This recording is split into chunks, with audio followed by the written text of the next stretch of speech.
All right. Welcome to Bridging the Generation podcast. I'm your host, Malak Arif, and today I have a very special guest. This artist right here is a member of one of my favorite female singing groups of all time. She really needs no introduction, but to those who don't know, welcome to the Bridging the Generation podcast platform, Mrs. Shirley Jones from the Jones Girls. How you doing? I am doing as well as everybody else, considering what happened to our country on Wednesday. Um, and I'm just hoping and praying, like everybody else, that on January 20th we can really, truly start making steps towards making America a more perfect union. No And doubt. by that I mean jailing every person involved, including the President of the United States, in Hmm. this insurrection. No doubt. And they should all be tried for treason, as far as I'm concerned, because this is something that I'm glad my mother and sisters aren't here to see this, because I don't think any of us ever dreamed this is as bad as the Civil War that we all studied in school. So I urge everybody that's listening to let's give Joe Biden, Kamala Harris, get them in here, and let's unite this country and hold each and every one of those insurrectionists from top to bottom No accountable. doubt. And that's the only way we're going to be able to unite. No doubt. Oh, those Yes. beautiful words spoken. Could not have put it any more beautiful myself. That was I appreciate that. I think we appreciate that. So yeah, I totally agree. I'm here in Washington, D.C. I'm the home of where all of that is going. Like that's literally 10 minutes away from me. Wow. Yeah, Yeah. it's amazing that I mean we knew the most of us in the black community. We knew, we've been warning for years all this, Right. but everyone was giving this man a pass, giving this Yeah. man a Yeah. pass, and he deserves no pass. He deserves to go to jail. Get him out of And here. get him, no, not just get him out of here, jail him. And I don't care about all the threats that they're talking about, the armed militias and all of that. Jail him as an example, and make an example of this, that so that it will never ever happen again. No, no doubt, no doubt. No, I totally agree He with you. gets no pass, no No pass. pass. All right, all right. Now let's we go. Now on to the positive Yeah, beauty of music. yeah. Let's get a little bit more energy and talk about what Exactly. the reason why I have you on this platform.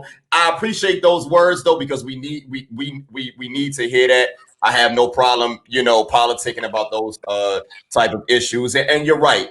At this time in America, I mean, I'm sure you've been around long enough, you've seen a lot, but I'm pretty sure you've A never seen lot. nothing like this. Absolutely never. Never in my life. Never in my life. Okay. Never. And Okay. that's one of the things that, when we were making music, a lot of the music at Philadelphia International was socially conscious music. Right. And from our being with Philly International, that's how I've been involved in politics all my life. Okay. And I'm a proud Democrat. I'm also a proud patriot. Those Okay. people that were at that White House talking about patriotism with They those were not flags, those patriots. are not patriots. Those are not The patriots. patriots are people like you and me, and those black Capitol police officers that were actually leading that riotous group of people away Right. from the Senate, doing their jobs after being Yeah. called all kind of niggas, excuse me, and all Yeah, those it's all words good. by those protesters. Those brothers Yeah. still did their jobs. No And doubt. that No those doubt. are the ones that should be getting the Medal of Freedom. Well, Those look, are the brothers that should be look, getting the Medal of Miss Freedom. Shirley Jones. Look. I want to hear some more about that, but let's get into. I want to hear your story. I'm a fan of the music. I'm a fan of you, and I'm a fan of of the culture, black music. Period. So I want to take it back to the beginning. I The want to take it back to beginning the with beginning. with my mother and Mary Frazier Jones, a very Now hold on, Mrs. Jones. Hold on. Let me get a little we getting a little ahead of ourselves. So where exactly are you from? We are from Detroit, Michigan, West Side, Central High School, Wayne State University. That's where we're Mm. from. Shout out to the D. Shout out to Detroit, Yes, Detroit Motor City, that's right. home of Motown. Yes. So with that being said, how did you, what were some of your when did you realize that singing is something that you love, singing is something that you have a passion for, and this is something that that you want to pursue? Well, my mother was a very, very popular gospel singer, regional gospel singer, say in like Detroit, Ohio, Illinois. Mm-hmm. She was the first Black gospel singer that RCA Records ever signed to a record deal. Mm. In fact, they signed her the very same day that they signed Little Richard. Okay. And when my mother found out that she heard me just singing, I guess repeating one of her songs, and she listened and trained me, and she and I started singing together, and we were stair steps. So Brenda started singing too one day, and then it was my mother, Brenda, and I. And then maybe a year or so later, she realized Valerie was even trying to sing, even though Valerie kind of never really wanted the limelight or anything. But she did. She joined, and the minute my mother realized that she had this three beautiful voices, she started training us and our teaching us our harmonies, because she was the music director at our church Okay. and had been for years. So she knew voices, and she trained us, taught us how to harmonize, taught us how to, when one should pull back, like the Brenda with the alto should pull back some, me with the high, when I should pull back, so that the harmonies were like slicing through butter. Mm. That was her goal. She used to always say those harmonies should be just like slicing through butter, where you just, Okay. they just blend so well together. You Right. you can't distinguish, who's singing what. And once she taught us that and trained us that, and then we even had professional training too, in addition to my mother, at the Detroit Conservatory of Music in Okay. Detroit. She Okay. had us doing that. She had us doing ballet, tap, piano. We all know how to read music and study piano for 10 years. So that was the beginning. And from that grew my absolute love of music and singing, because through it all, through even all of this that we're going through now, the music that has come out, that is just, it's a music is the universal language, No and it doubt. it is the one thing that can, and I truly believe will bring us all back together, united. Mm. I even had a song that I did that's on video now with Cynthia Biggs, the girl that wrote Nights Over Egypt. I was just we go. I want to get out. I want to talk about her later, but go ahead. Yes. Continue. We did a video on a song that's out now, and people can go to YouTube and see it, called There Are No Differences. It's perfect for this time, and it was recently nominated for a Grammy.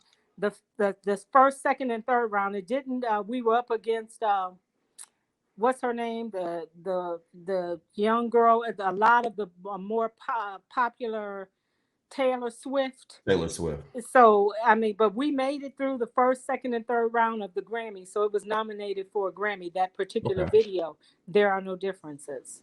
That's dope. That's dope. Well, Yes. so Miss Jones, being that you grew up in Detroit, who were some of your influences growing up in Detroit? Oh my God, the Supremes, of course. We wanted to be like the Supremes. My mom would, whenever the Supremes were on the Ed Sullivan Show, which was the show to watch way, way back in the day, Yeah, I know because a about lot of that. the Motown artists, and very rarely back in the day were there, Black artists on television. But whenever the Supremes were on there, uh, we would beg my mother to please, because she also could sew. Oh, we want those outfits or something close to that. She made us Right. outfits, and it's when I think back on it, I think every time the Supremes won, we would have a few more rehearsals than necessary or that we had been previously having, because she knew that she had these voices where her girls could one day become the Supremes. Okay. Yeah, that's my favorite. That was my favorite group, the Supremes and the Temptations. Okay. Now, I read that later on you end up working with Diana Ross. So Absolutely. how was that? How was that? You and your sisters working with Diana Ross as backup singers. How was that experience? That was the experience of a lifetime. We were, when we were asked to audition for her, we were very popular background singers, doing background out in California for everybody from Lou Ross, Helen Reddy, Aretha Mm, Franklin, Norman Connors, mm. Teddy Pendergrass, and on and on. We were very popular. And they came to us one day, our manager, McKinley Jackson. He said, well, Diana Ross is interviewing. She wants, she's been in auditioning. Uh, Hold on, Miss Jones. Hold on. Let me stop you for a second. Is this the same McKinley Jackson that used to write and produce music? it is, yes. And he Does he was to our work with the manager. Four Tops and Lamont Dozier? The Four Tops and the Holland Dozier Holland. That's right. He did all of their arrangements and producing, and I didn't he know was he was the the one that manager. actually discovered us and introduced us to Holland Dozier Holland and their label. But he told us, he said, uh, "Now I hear she's been turning everybody down. Would you guys like to audition?" We're like, for Diana Ross, absolutely, because I mean, she was our hero, our shero, and Now um, hold on, Miss Jones. I gotta stop you again. Now, what era is this? Is we talking we're talking mahogany? 19. We're talking 1976. Okay. Yeah, 1976. We auditioned. Love Hangover. Yes, that was Around that. that era. Right. She had left the Supremes, and she had out "Ain't No Mountain High Enough," "Reach Out and Touch," "Love Hangover," and we said, "Yeah, we'll audition for her now." He said, "Well, you're going to actually be auditioning for her music director and her road manager." And we said, "Okay, she's from Detroit. We'll give it a shot," even though she had been turning everybody down. So we drove up to Laurel Canyon to her road manager's house, and we thought we were auditioning for just the road manager and the music director. And we had practiced "Ain't No Mountain High Enough" and "Reach Out and Touch," and we started singing and singing, and lo and behold, out of the back room, down this long hallway, comes Diana herself. Brenda ran to the bathroom. She said she threw up.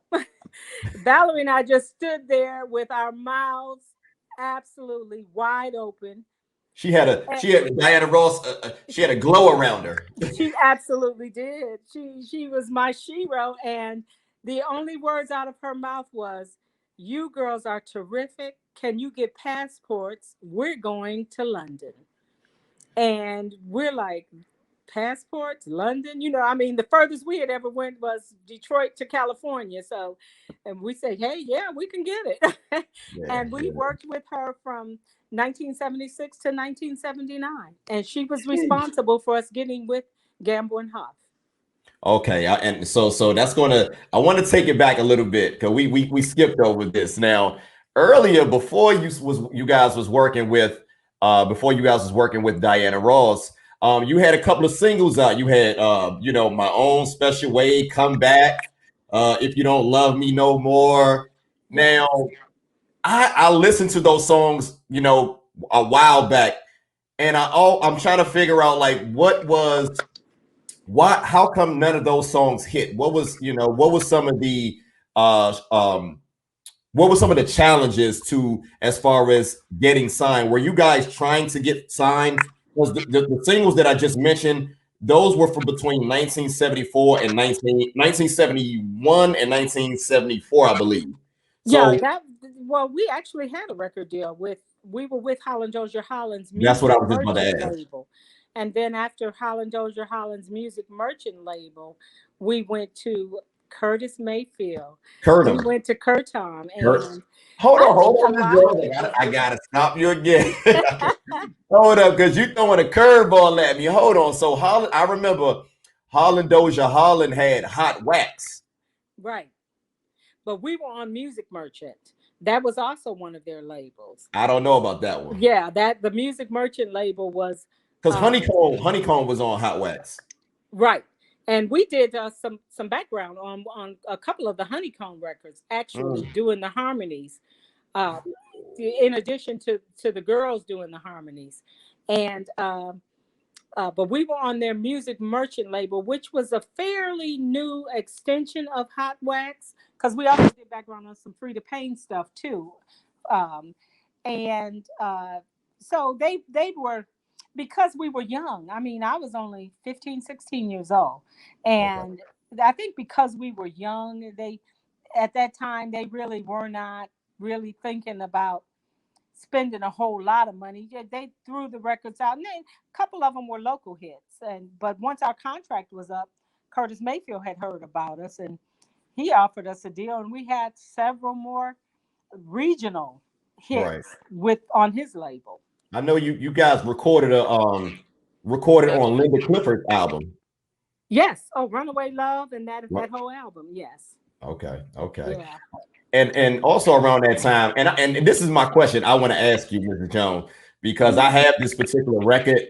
I can't find it, just like I can't find my Jones Girls, the first LP. I got this one right here, the greatest hits one, but I have the first two. I have to actually have the first two on vinyl, and I can't find it. So it's so much music. If you can see my studio right now, just music, just everywhere. So anyway, but I have this particular album, and I just found this out maybe like a couple of weeks ago, that you guys recorded vocals on Tower of Power.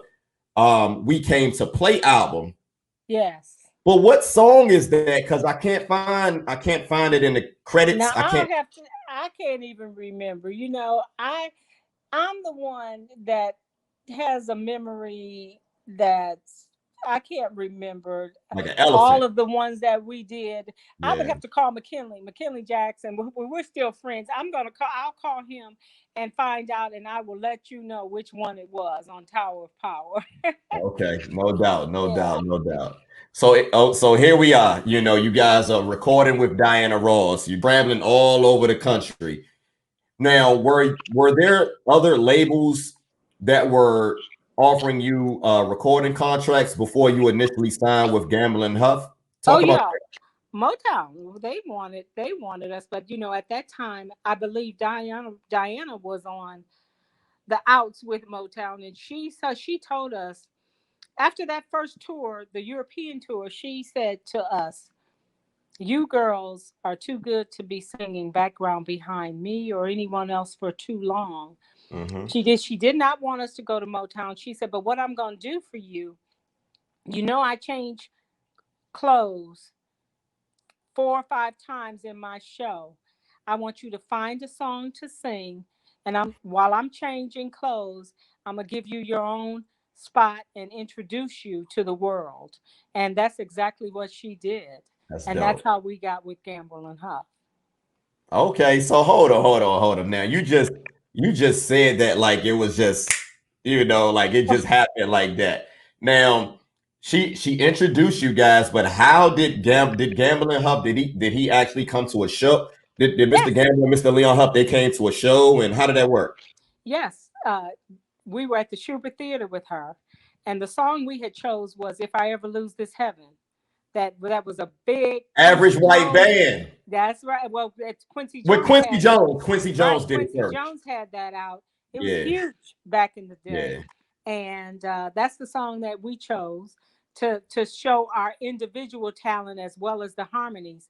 And we were at the Schubert Theater and that night. And in fact, not only were Gamble and Huff there, Patti LaBelle was there, and Dexter Wanzel and Cynthia Biggs. Cynthia said throughout the whole Diana Ross show, all she and Gamble and Patty were all saying, "Who are those girls? Listen to those background singers.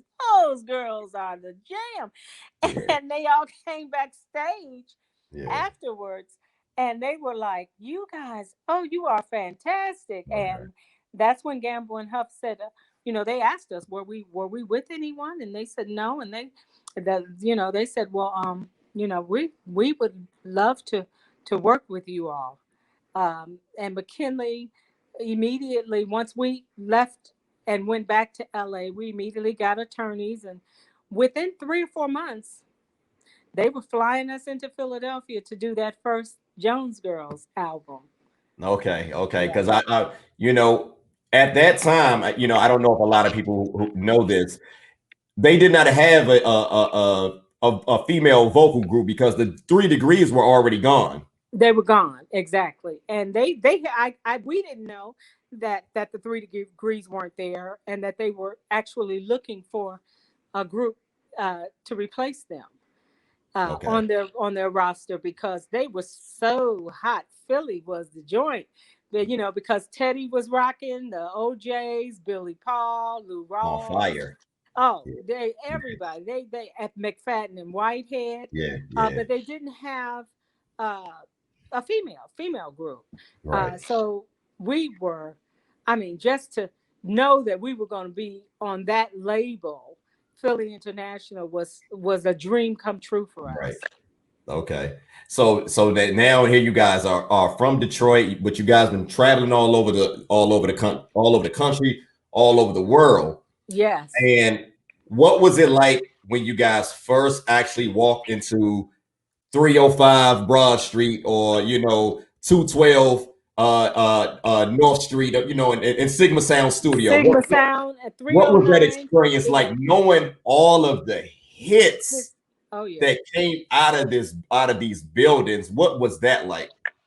It was, I remember the first day going up on that rickety dink elevator at 309 South Broad Street. And there was the receptionist, and we saw the receptionist, Mr. Gamble and Mr. Huff will be out in a minute. And we were sitting there, we were like, "Oh man, look at this history, all those gold and platinum Yeah. albums on the wall." We're like, "We're a part of this, we can't believe it." And as we were sitting there, different people were coming in and out, like Eddie Levert, and going in, and we were like, "Oh my God, oh my God," and they came out, and we met with them, and then they gave us our schedules, because it was very professional.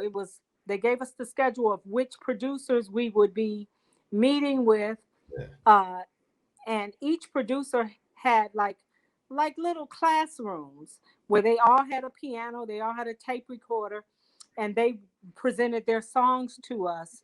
The one Okay. thing I love about what Gamble and Huff did for us was they involved us, as far as they let us pick the songs that we wanted to do, based off of what was presented to us. And they always let me have, because I'm a writer myself, they let McKinley and I have 2 songs on every Jones Girls album, at least 2 songs. Yeah, because I remember you wrote on that first. I saw your credits on that first album. Yes. Y- Uh, You know. we did on every Show Love Today, Let's Be Friends First. They were all album cuts, but they were all, to this day, I still get royalties for some of those songs that were album cuts, because they were so popular Yeah. Yeah. overseas, which is where we also, as the Jones Girls, spent a lot of our time in Europe. Okay. So let's talk about that first album. So here it is, 1979. Yes. And around this time, disco was kind of like on its way out. I On the feel scene. like, there was some pushback, and I believe that it was kind of racially motivated. But there was some pushback against disco, and the sound of music is changing. Even the sound of Philadelphia is changing. And Yes. here you guys put out. Now, correct me if I'm wrong. Is this the first single? The first single from that album. You're gonna make me love somebody else. That's right. So Yes. Yes. now here it is.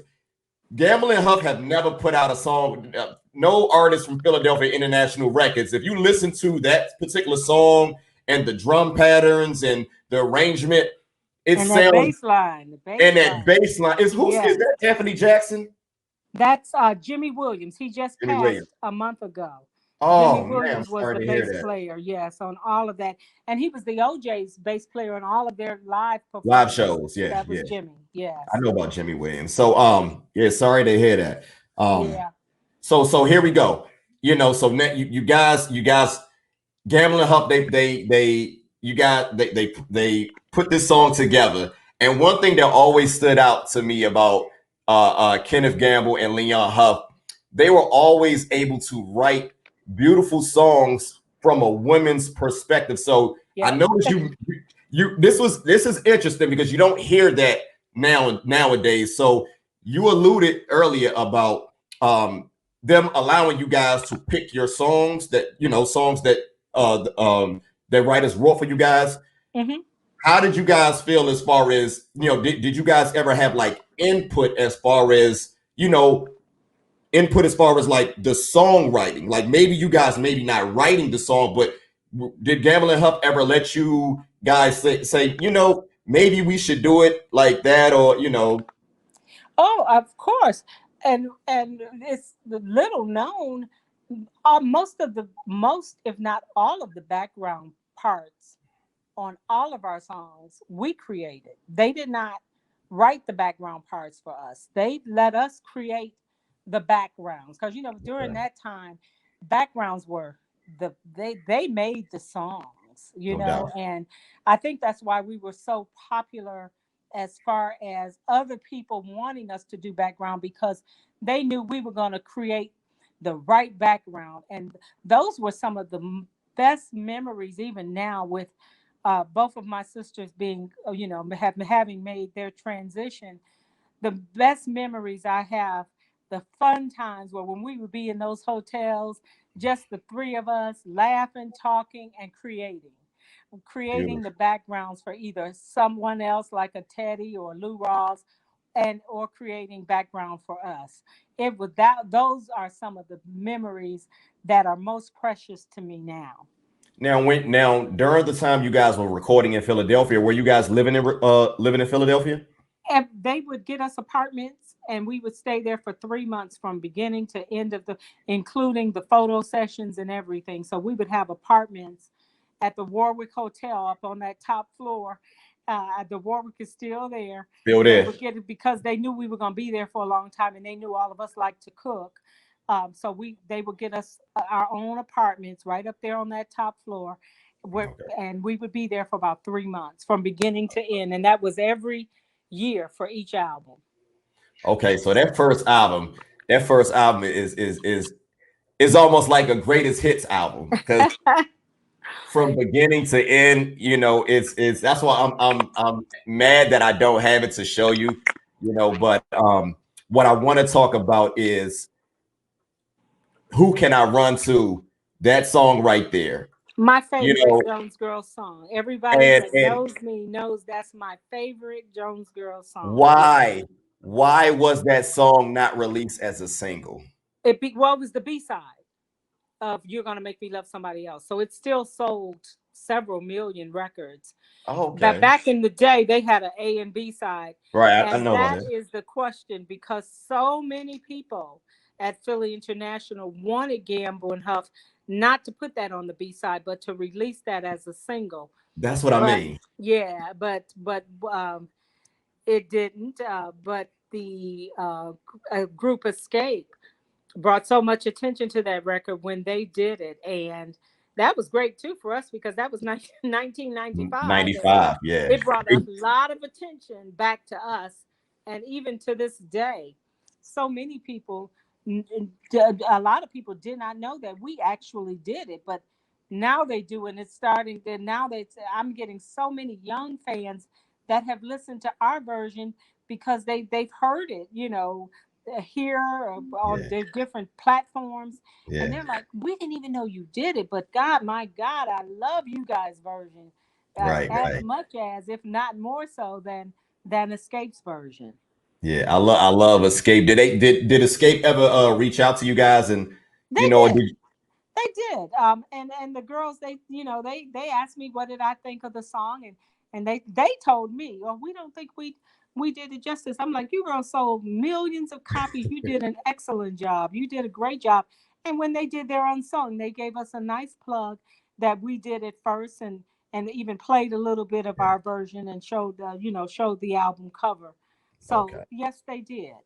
That's dope. That's dope. Yeah. It's all I love when artists give back, preserving the culture. And that's what bridging the generations is all about. It's about bridging the gap between from the older generation to the current generation and just Right. keep just preserving great music. Yes, and they're sweet ladies too, and it was it for them to do it. It was an honor because that was always and always will be my favorite Jones Girl song. In fact, so much so that I wrote a song, a sample. It's called "I Won't Tell," using the music from "Who Can I Run To?" That's on all the streaming platforms. It's called "I Won't Tell," and it did very well. It's doing very well, and I'm just excited about it. And then my son Cameron and Valerie's son PJ, they have a video and record out called "Who Can I Run Number Two," where they've done it hip hop style, and Okay. it's really doing well. So, I gotta check. I gotta check that out. I oh yeah, definitely "Who Can gotta I check. Run Number Two"? Yeah. Yeah. Cam So so Jones, yeah. so so here we are, like I said, it's 1979 going into 1980. You Going to Make Me Love Somebody Else goes all the way up to number 5. I believe it went platinum.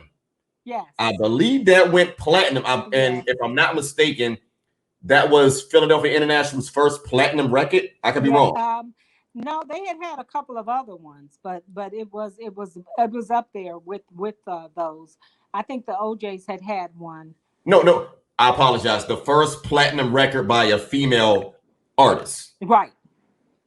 Because Yes. I don't believe the 3 Degrees songs. I think it went gold. I don't believe I think I'm not really sure. I like would When have Will to. I See You Again. I don't know if that went platinum. I could be I'm not. wrong though. I'm not sure. I would have to check on that as well. Okay. Okay. Okay. So what was the reception in Philadelphia and in Detroit and abroad as far as, that particular album and that particular, those particular songs that came off the album? What was the reception like? Oh my God! All it seems like overnight we were on tour with the OJ's. Peebo Bryson. All of a sudden, Gamble had the same guy that put the OJ show together, Charlie Atkins, and did their The dance choreography. choreographer. Yes, Charlie, and uh, they put a show together.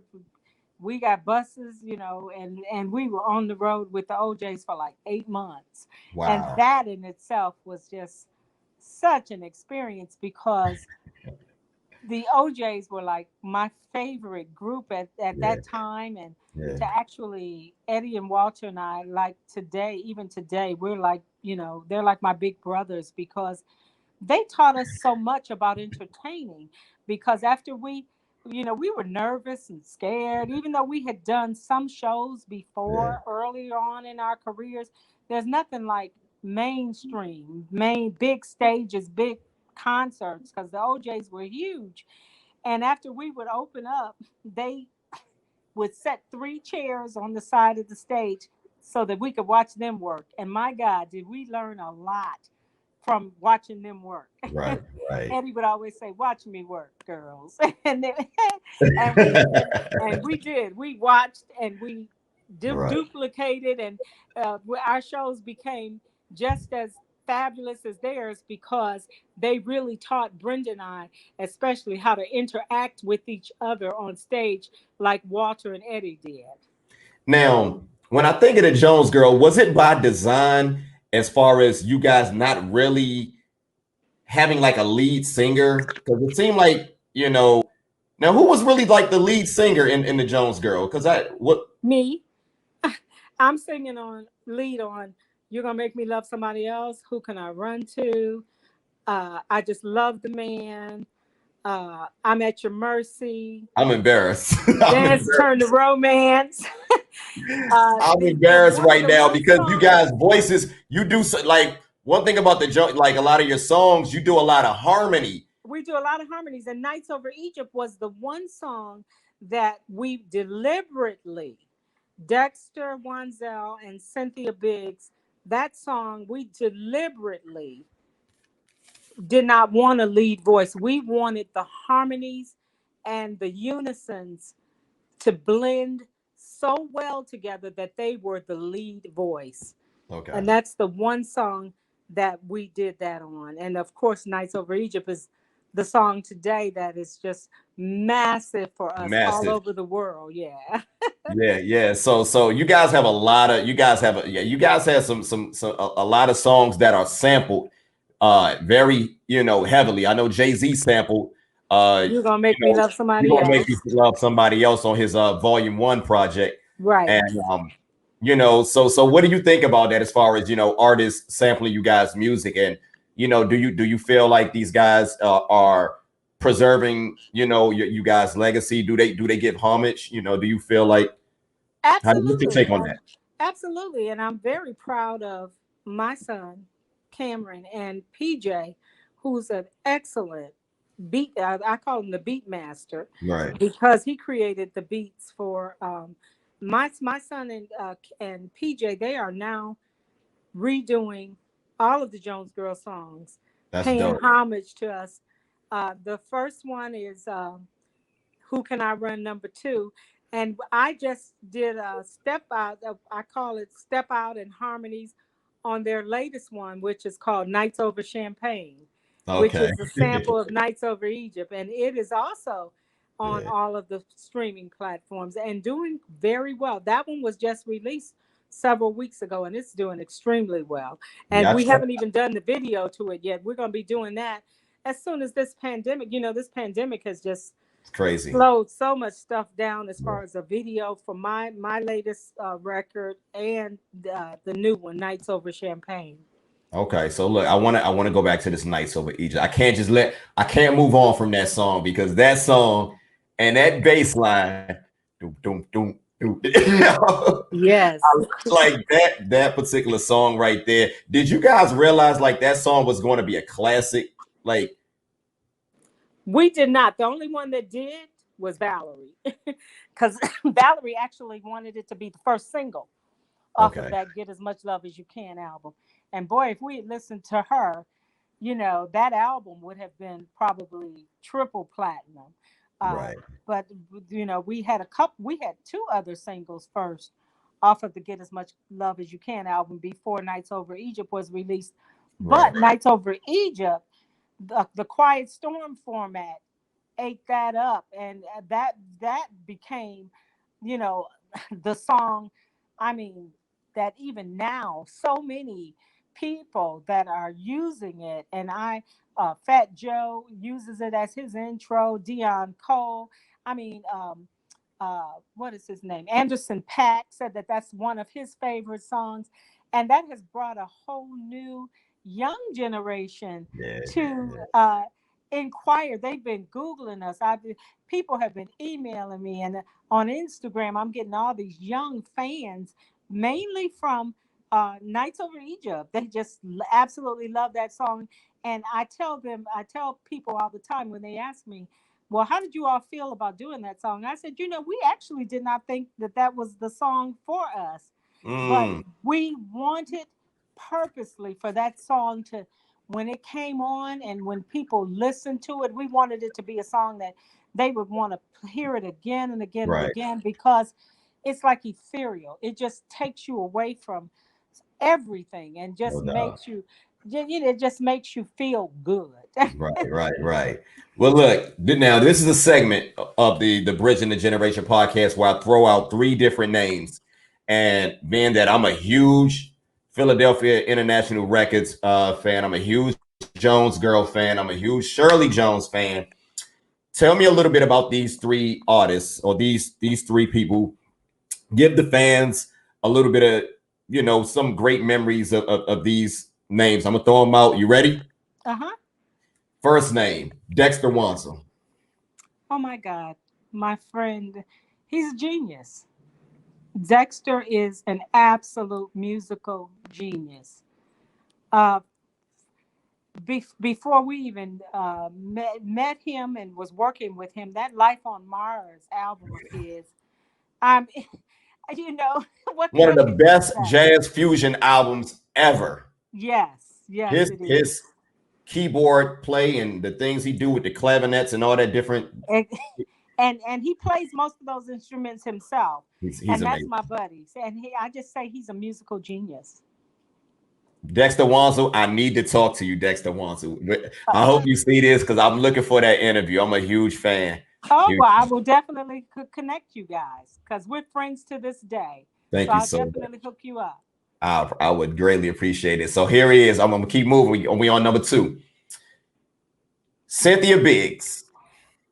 She is one of the most underrated writers. To me, she's like Carole King and all of.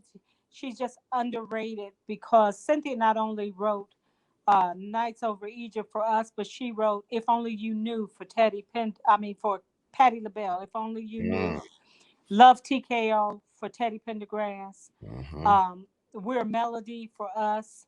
Um, My Favorite Disco. And she's We the missing type of one. We lyric. missing one, Miss Jones. Missing one. This is my favorite one. This is my Uh, favorite one. which one? Hurry up this way again. Oh, hurry up this way again. Yes. Sweet as Stylistic. Pain. That was another Dexter Wansel song. She is the type of writer that she researches all of her lyrics to make sure that the context of what she's writing is there. I know that's especially true for Nights Over Egypt.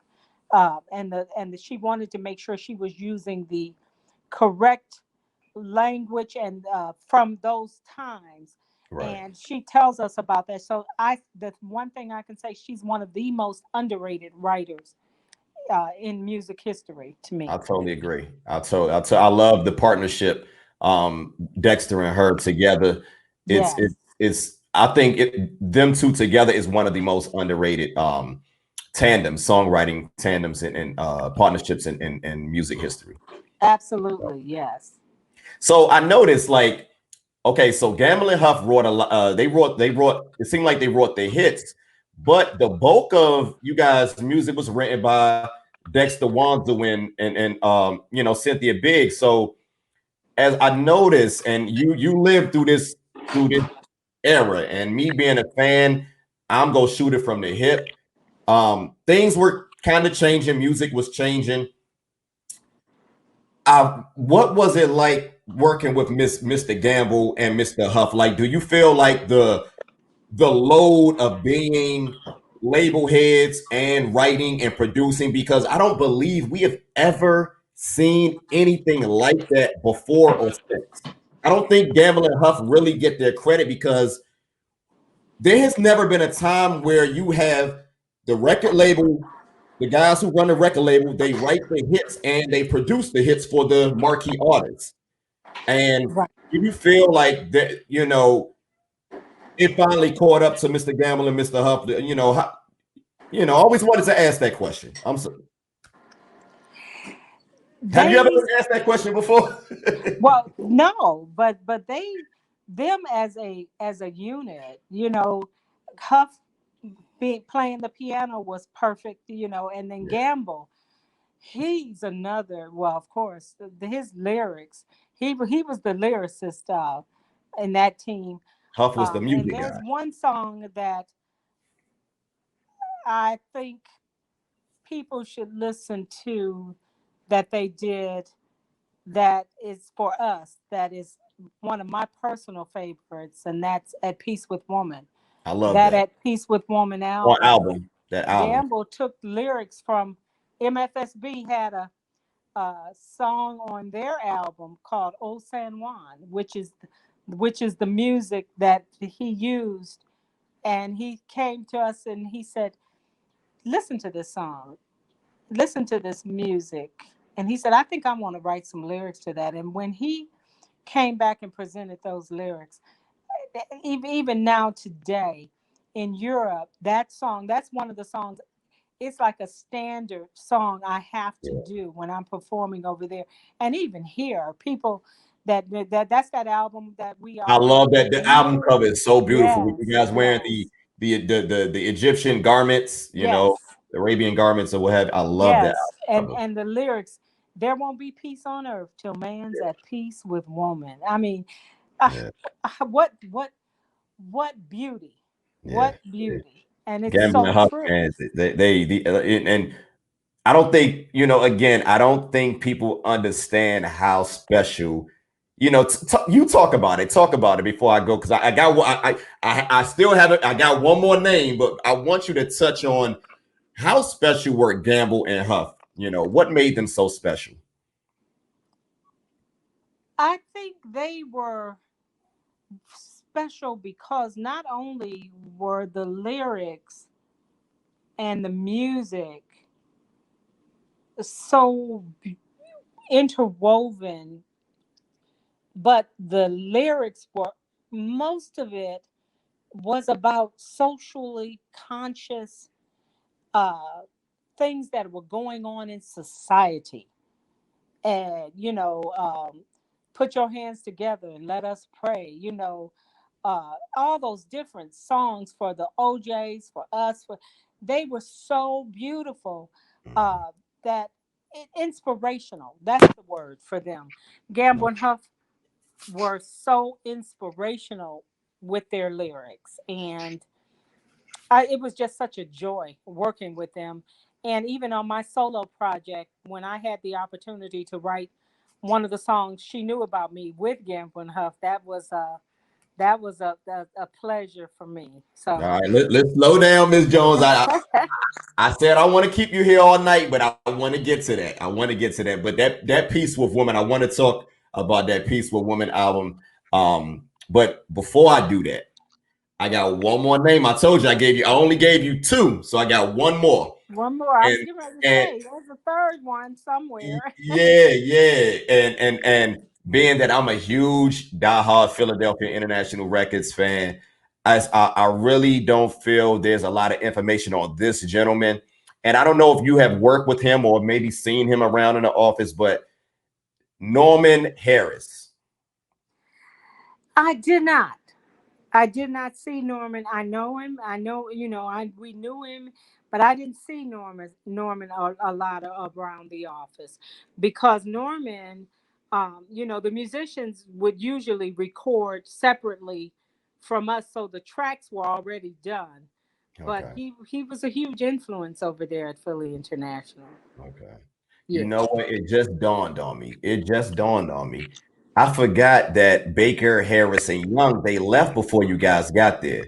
But he still did some things, and he was around Sigma a lot. I would see him Yeah, he was still still around, around. but it's like if you look at a lot of as far as like when I look at the album credits, because I'm Hmm. big on like the credits, they will always play on everything.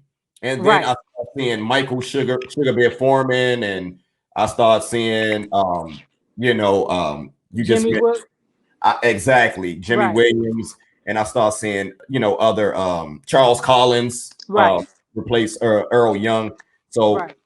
but again, what was it like just working with all these great musicians, MFSB? What was that like? Oh my God. Because we all studied piano, musicians were some of our favorite people. I think I dated and, I hung out. Those were my guys. Who are you Uh, close with? um, I was close with just about all of the musicians. Jimmy Williams, uh, Earl Young, all those different guys. Because they're the way that they play, the way it's the way, like the way when I sing and when my sisters and I sing, Mm-hmm. you can you could feel the beauty and the love, and Facts. and those Facts. musicians that And that's one of the things when we chose our musicians, we had some heck of musicians traveling with us, like Yeah. Alan McBrear, uh, Byron Miller. Some of those are some of my favorite, like bass players and keyboard players. Of course, McKinley Jackson. You know, we would always base it on when they played and auditioned for us, that They set the love. standard high in that Yes, you could country. hear, you could feel that love coming through those keys, or when they were plucking the bass or the guitar. That to me, that's how you musicians that like those guys. The beauty is in the way that they play, I and can you can tell, you can I feel can it. see it. Like I was just like an infant around that time. Yeah. But I can just see it. Like I've been to Philadelphia International Records. I visited. I'm so heartbroken that it's no longer there on Broad Street. But I I did get a know. chance to visit it. I did, and I could just when I go there, and if you can see my studio, it's surrounded by just records, and I can see you guys in Studio A, and I can Oh just see yeah. it. I can Oh see the yeah. musicians in their different. I can see Earl Young and Charles, like, and listening to your music, it seems like it's timeless. Like And you it know, believe it or not, people always ask me, were you all trying to make music that would be uh, regarded and revered 40 years later?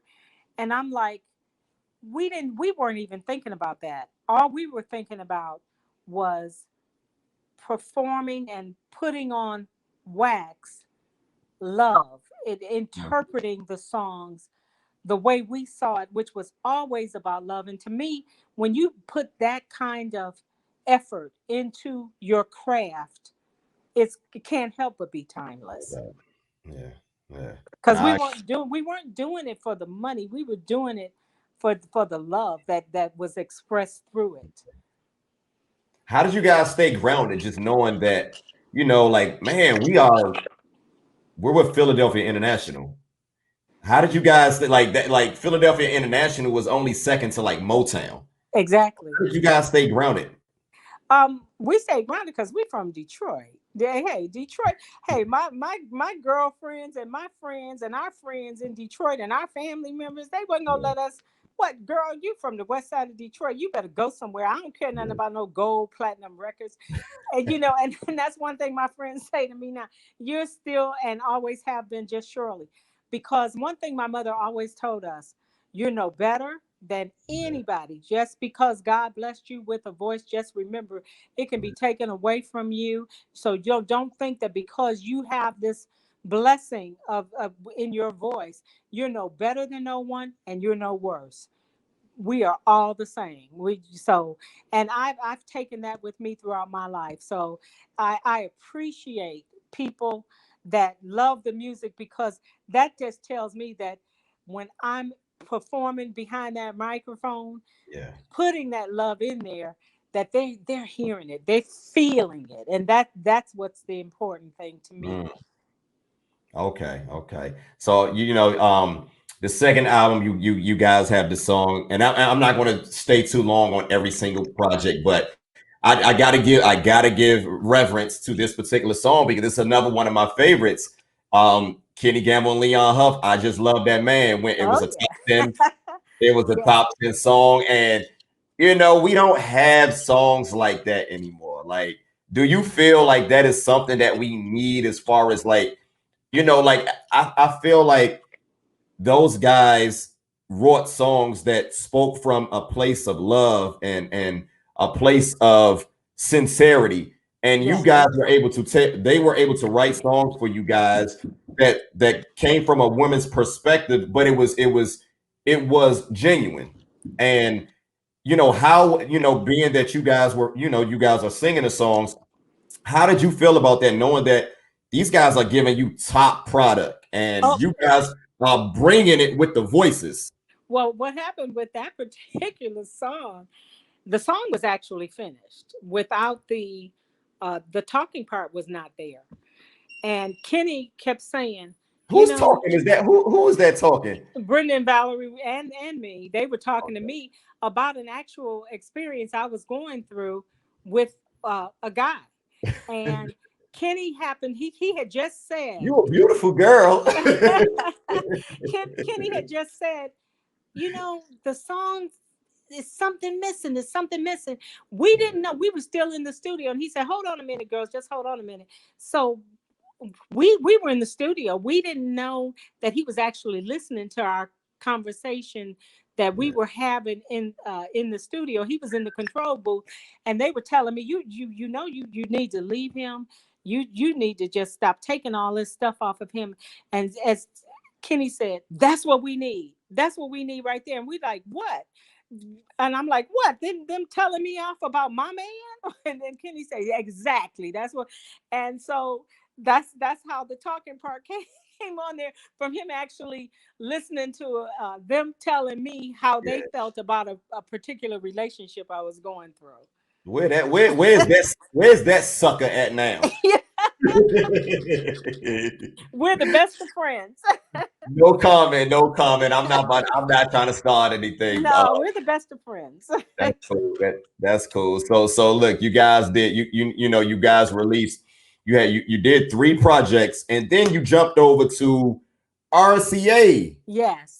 So what was that all about? Because those 3 projects that you guys released on Philadelphia International, there's some legendary classic songs, but you guys decided to take it to to another label and go another direction. What was that all about? Yeah, we changed management, Okay. and um disco had really, rap was really coming in heavy, and we weren't sure if Gamble and them were going to move Adapt. over to adapt to the rap, or we weren't sure if they were going to pick our contract up. In during that interim, RCA, Fonzie Thornton, who is one Luther. of Luther's, yes, Luther. Yeah. and Robert Wright, who's deceased now, he was the head of A&R at RCA.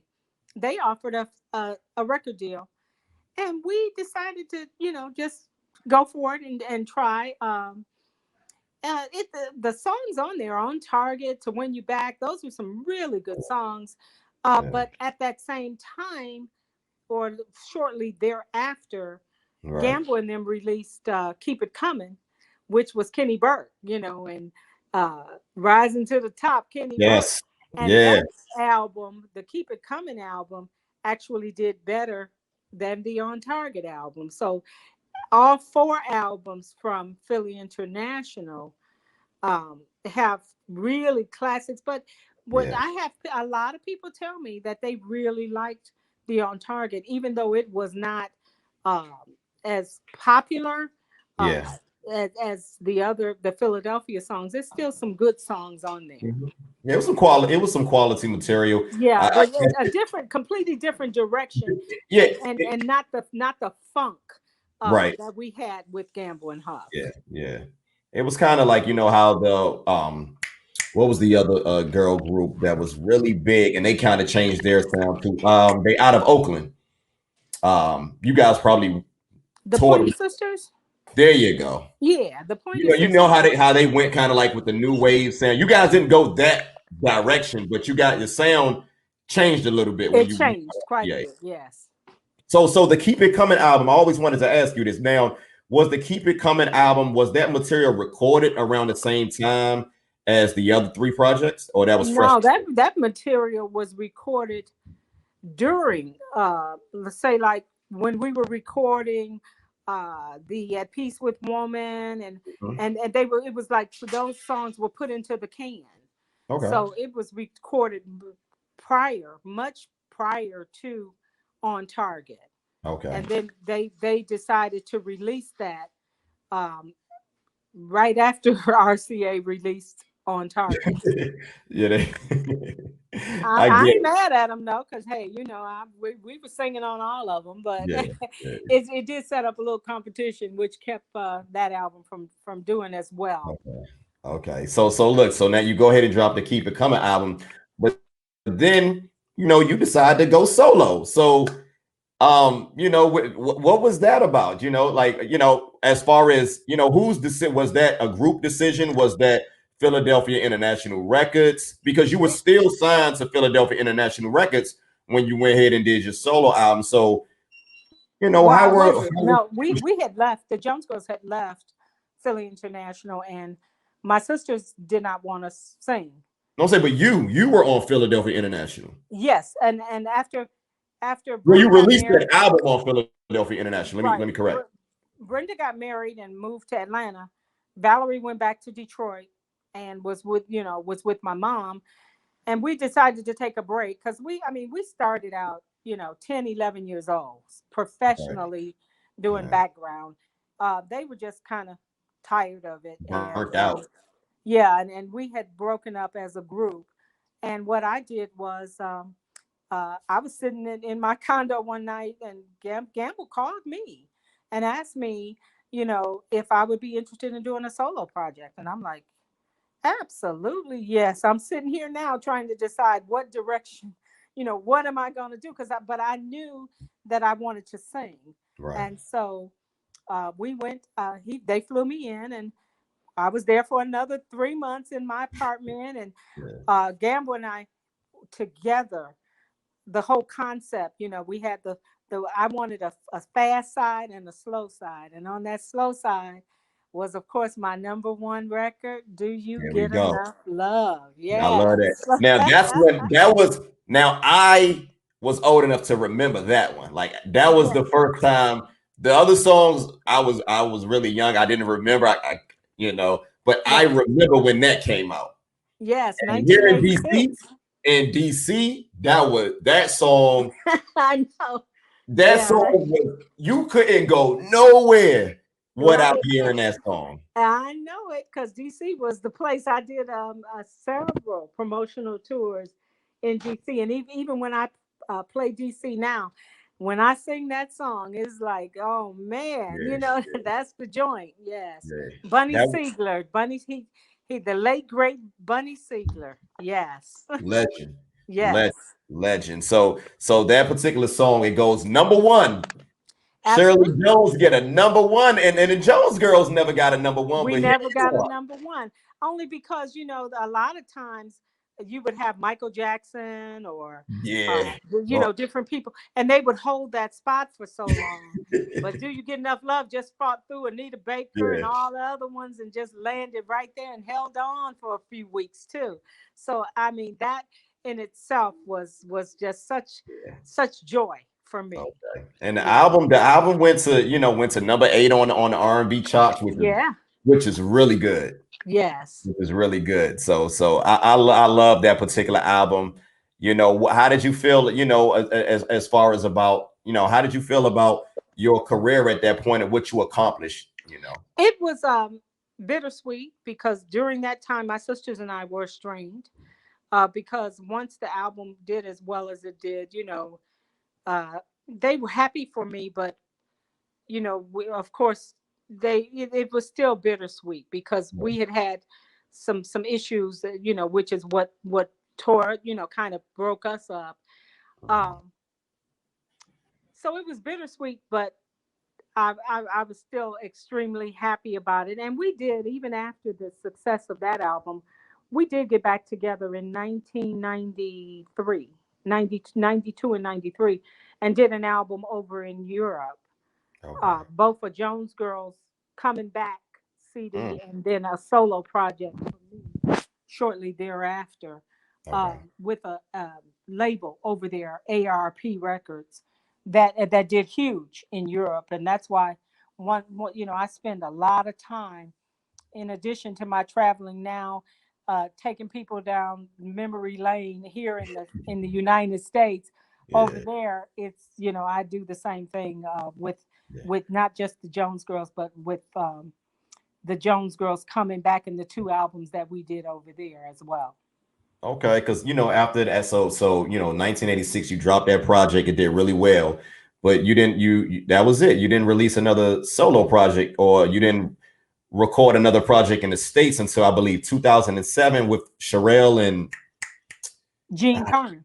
And Gene Carn. How could I forget Gene Carn? Right. And that was actually from a performance. That was a live CD The from a CD, show that we DVD. did in Chicago. Okay.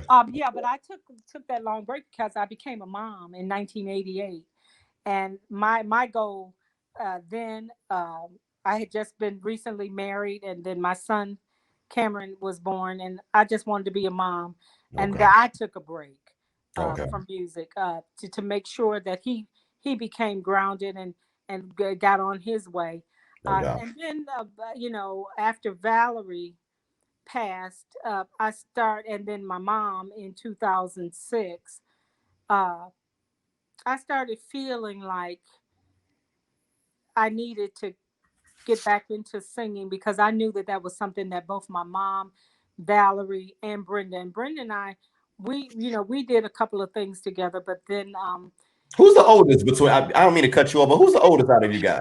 I am.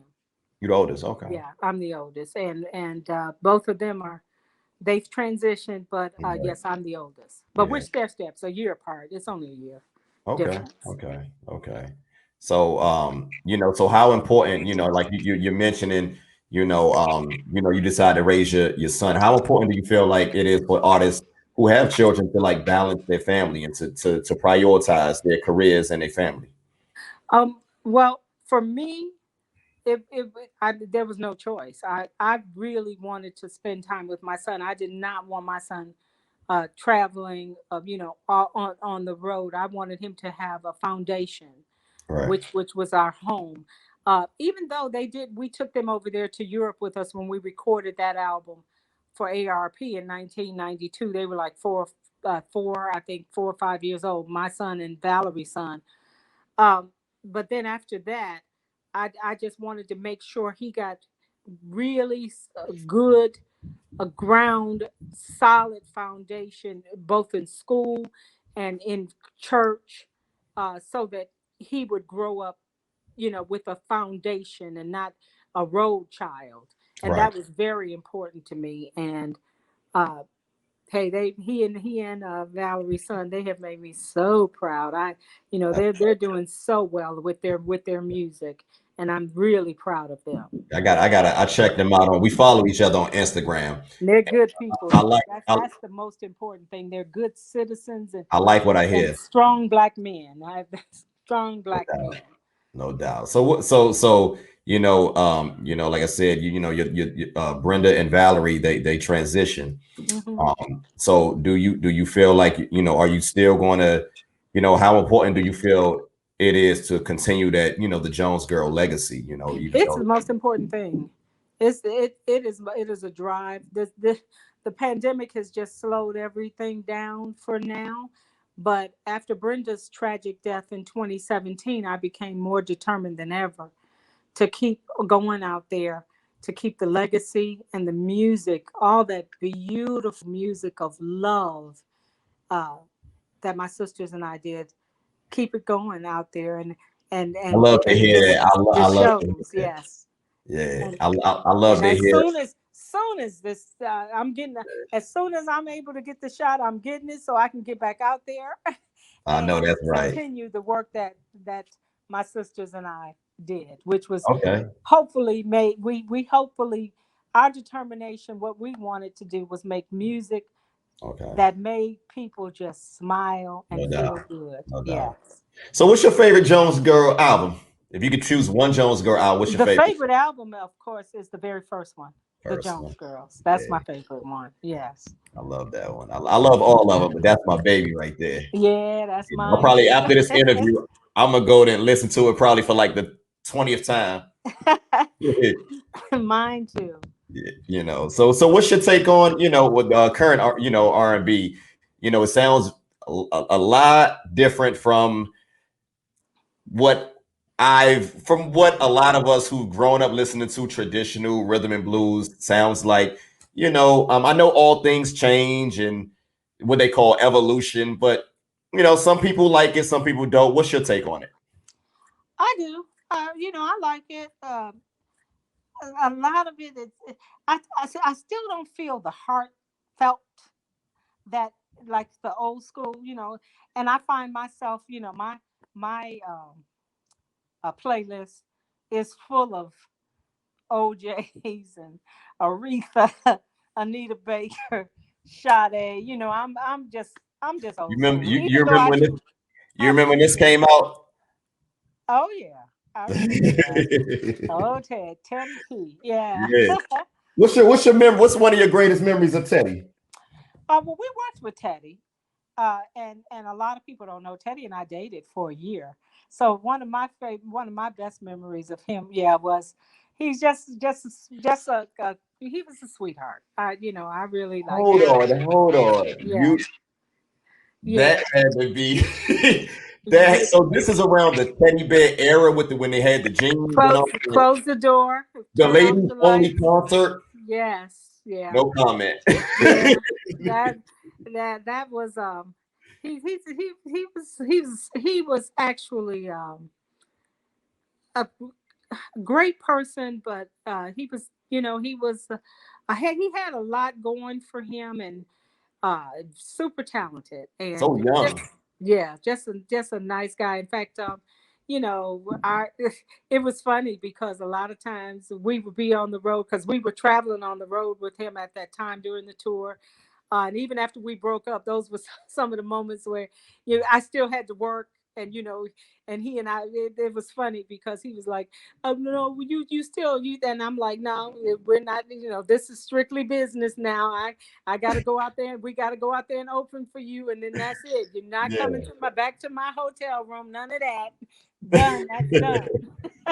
That's done." Because I know he used to have that mansion that Yes, the guy on I spent TV. I spent a lot of time there. Yes, The guy on yeah. TV, I forgot his name. But yeah, so that's amazing that you was around, that you're a part of that. When you think back, what were some of the highlights of being on Philadelphia International Records? Just recording, traveling, just anything. Well, just fun.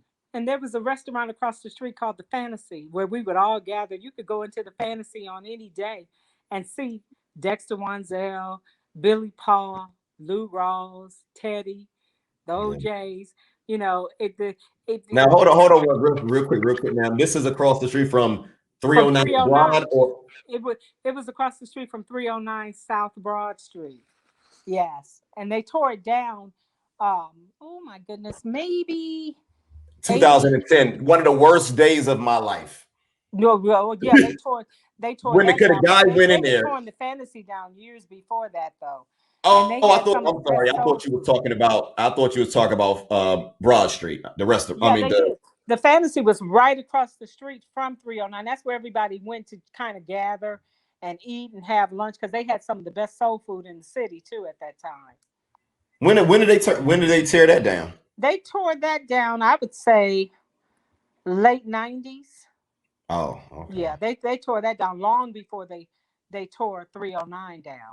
Wow. Yeah. Beautiful. Because I know for a you. long for a period of time, 309 um was there, and they had like a little museum, and you could go in there Museum. and buy That's when I went. paraphernalia. Yeah. And now Gamble, he has a podcast, and his son and daughter, they're running the merchandising, and you can get the Philly. Hey, yes, you can get that merchandise through their website. Yeah. I'm already tapped in. I see. I'm already tapped in with That Khalid. looks like an authentic. Yeah, Yeah. yeah, you got the, I was trying to decide because I have like four of them. I was trying to decide one I wanted to wear. I said, you know what, this one represents well. So Yeah. so Mrs. Jones, I'm not going to hold you up any longer. What do you have going on right now? And I know this pandemic is slowing a lot of stuff down, but what you Well, got I going got a on? couple of things coming up. One or two I cannot talk about because I'll be able to talk about it, and we'll be posting something, uh, hopefully within the next couple of weeks. Right now, I'm just working hard promoting both my single "I Won't Tell" and the new single that I did with Cam, my son Cam and PJ Jones Connection, um, Nights Over Champagne. So we're promoting that, doing a lot of Zoom uh, Hmm. interviews like this one. both here and overseas. And Okay. they just released, or it's, when is the 9th? Is that today? Or The was night that 2 days yesterday? ago. Yeah, 'cause my But they birthday is just Friday. released over in Europe the Essential Jones Girls, which is a 2 CD of 34 songs. The Jones Girls Essential. So I've been doing a lot of interviews promoting that project that was released on the 9th. So That's dope. I'm excited about that. And you know, people can, you can get 34. It's a two, and plus it has the historical Yeah, context to yeah. go along with it. That's dope. What's that going to be released on? Because I remember they released like It's this one released. released on Right Stuff right here. This was released. Oh, I can't think of the name, but it's backed by Sony. So Sony is a Oh, part of this one, yeah. okay. For stateside, and then overseas. What is the name of the label? I can't. You know, I can't. It's I all can't. good. Cameron knows so because so they so when you guys were with Philadelphia International, were they with EMI or were they with Columbia around that time? when we were with them, they were with CBS, and then when CBS. I was with them, they were with Manhattan, which was a part of Capital EMI. Okay. Yeah, with with my single, I mean with my album Always in the Mood, it was Okay. Manhattan, and the Manhattan was with Capital E, part of Capital EMI at that time. Okay. You still close with like, Mr. Gamble, Mr. Huff and Oh yeah, I just did yeah. the Gamble's podcast a few months back. He has a podcast on every Tuesday, and we kicked it and went down memory lane, and that was a Mr. great. Gamble, I Yeah. need to talk to you. Yes, Kenny Gamble. He's the man. I I'll would love, connect I you. would love I'll to, connect I you. would love to chop it up with him as Oh well. yeah, yeah. Well, Um, most definitely, and Dexter too. I'll send them your way. please do. I know the music. I hope I prove to you that That I know the music. you most definitely have. And thank you for inviting me to chat. And God bless, and let's say a prayer for our Yeah, country, and remember that through this will pass. no But doubt. let's take that, and take what we've experienced this past week, and become more determined than ever to No doubt. unite and get together in love and peace and music. No doubt. No doubt. Shirley Jones. Before we get out of here, can I get a Bridging the Generation podcast shout out before we go? Yes, yes. Yes. Okay. I shout out to Bridging the Generation podcast. Do you get enough, get enough, get enough, get enough love? I want to know, baby, do you? Spread love, y'all. Shirley Jones of the Jones Girl, you heard it here first. Bridging the Generation podcast. We only have the best, the one and only Shirley Jones. Thank you so much. You are a legend. I appreciate your contributions to the culture, to the music, and I'm looking forward to many great things from you Thank you in so 2020. much. It's been a pleasure. Bye now. No, take care.